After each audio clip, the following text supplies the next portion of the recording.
Hey YouTube, guitar vocalist here, back with an unconventional video. As I mentioned, unfortunately, I'm in Bulgaria right now, my home country, and I have to stay here for a little while longer than planned, so I'm not able to play my guitar and shoot any tutorials, but I still want to make some content, and I think that there's still some valuable stuff that could be said. The reason I'm shooting this out here in the beautiful nature is because, yeah, I like nature, but also because I want to talk about, this reminds me of when I went camping, the many times I've gone camping, and I've brought my guitar and played, just in front of people while camping. And it makes me think about live performances and the many different types of live performances. So the reason I wanted to make this video is because preparing for one type of live performance is different than preparing for another one. So let me go ahead, because this is pretty uncomfortable to actually sit this way. I'm just gonna sit down. Alright, so I just want to start right off the bat talking about it. I'm only going to talk about the types of places I've played in. The only thing I haven't played in is maybe a stadium or something massive like that.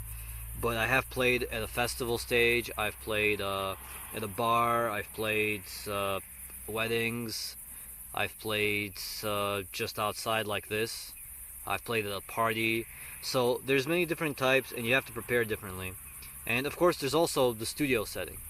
So I'm just going to list these one by one and just start talking about how to prepare for them and the differences that you should be that you might encounter. Because one of the worst things is if you're practicing in a garage somewhere and then you go out and you play a festival and then everything's off balance. Like, you can't set your instruments right, the drums are really quiet and the guitar is really loud, there's lots of reverb, the mic is picking up a lot of feedback, stuff like that. So I'm going to start out with the simplest thing that I could possibly think of, and that's like this, outside with just an acoustic guitar, unplugged, voice and guitar. Well, for this type of thing, you don't really have to prepare at all. You just have to sing and play. The only thing that is a consideration is, what if you spent all your time practicing with yourself plugged in and never acoustically? Well, then you're going to sound different. So the biggest tip for this is, make sure that you know what you sound like raw, with no effects, no mic, just your raw voice and guitar. Okay, if you're spending all your time practicing plugged in, practice unplugged. If you're going to be at a campfire or some kind of party, or one of those kind of mini sort of hippie festivals where people just don't plug in and you have like mini stages everywhere and solo performance. So, in that case, that's my tip for that. So that's the easiest one. Then let's move up. Maybe the next difficulty, most common scenario, is a party. A party's easy because you're with friends, and outside you're probably with friends too. It's just a little bit different because you're inside of the party. At a party, the biggest mistake people make is they just turn up super, super loud.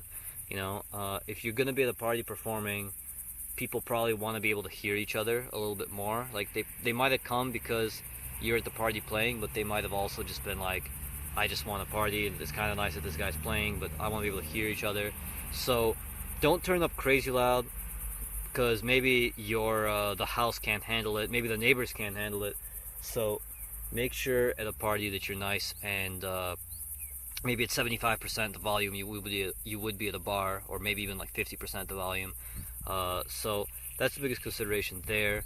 But the nice thing about both campfire and party is that you actually don't have the issue of worrying about how good your performance is, because a lot of people just they don't come to really care about your performance. It's just you happen to be performing. So that's my thought on a party setting. The next setting that you could play at is a bar. And if you're playing in a bar, there you might run into, that's the first place you might run into an issue that you might not have at practice or at home, and that is microphone feedback.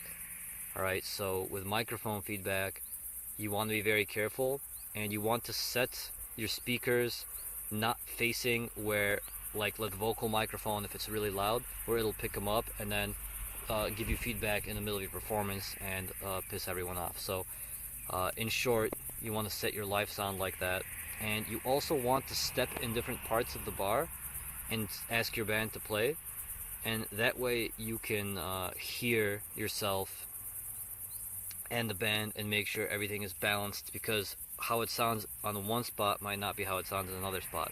Another thing at the bar too is this is where people really tend to turn it up. Like the guitarist will turn up way louder than the bassist, and the bassist will be like, well, I can't hear myself, let me turn myself up, and there's like a turn up war.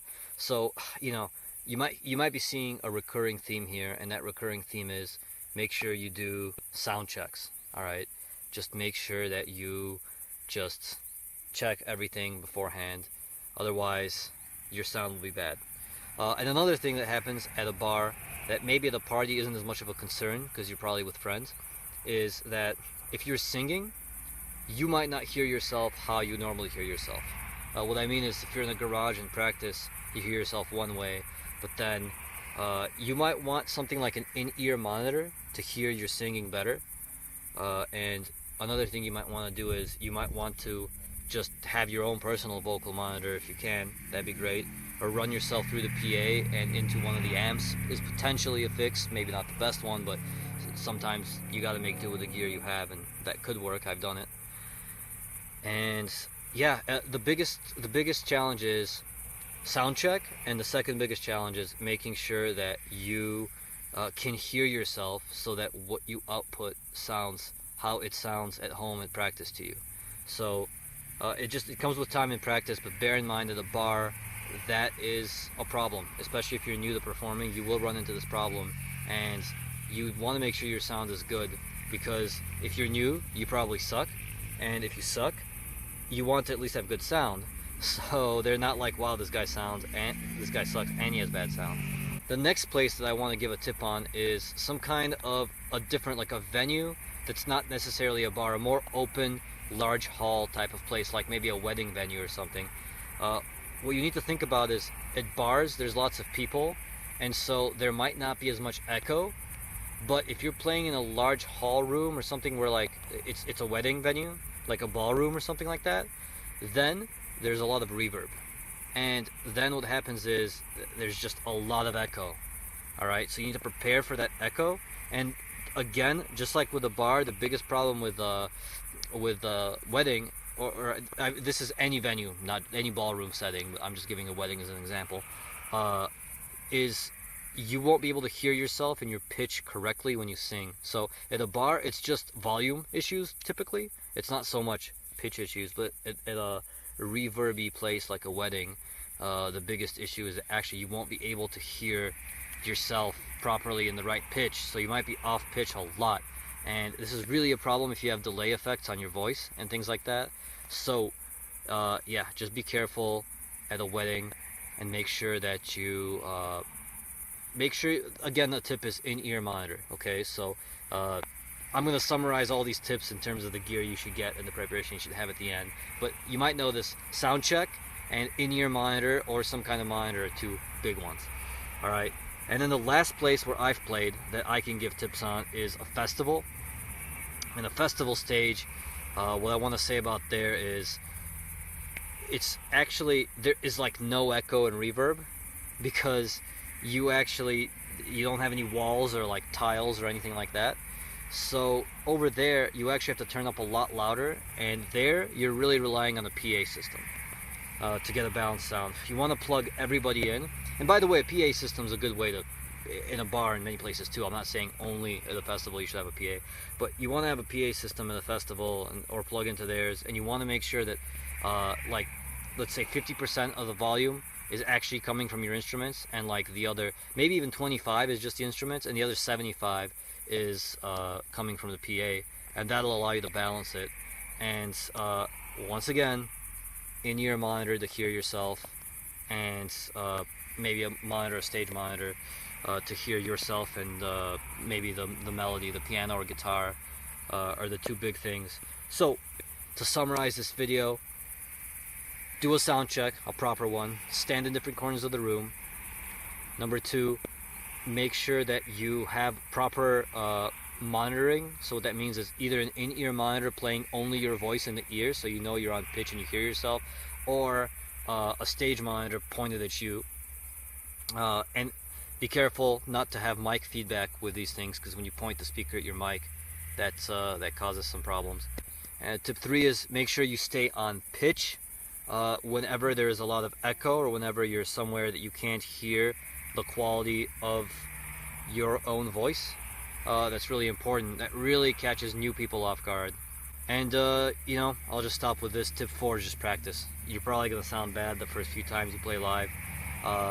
Okay, I'm not gonna say sound bad, but let's just put it this way: you're probably going to not sound your best. Let's put it that way.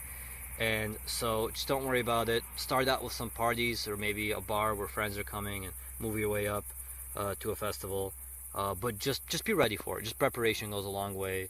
I wish people had told me that when I first started playing live. And anyway, I'm gonna sign out here. As you can see, I'm enjoying the view, so that's enough for right now. I promise I'll be back soon with regular videos and tutorials, but I just wanted to go ahead and put out some content anyway, because I have a lot to say, so let me know in the comments, like and subscribe and all that good stuff, and I'll talk to you guys later.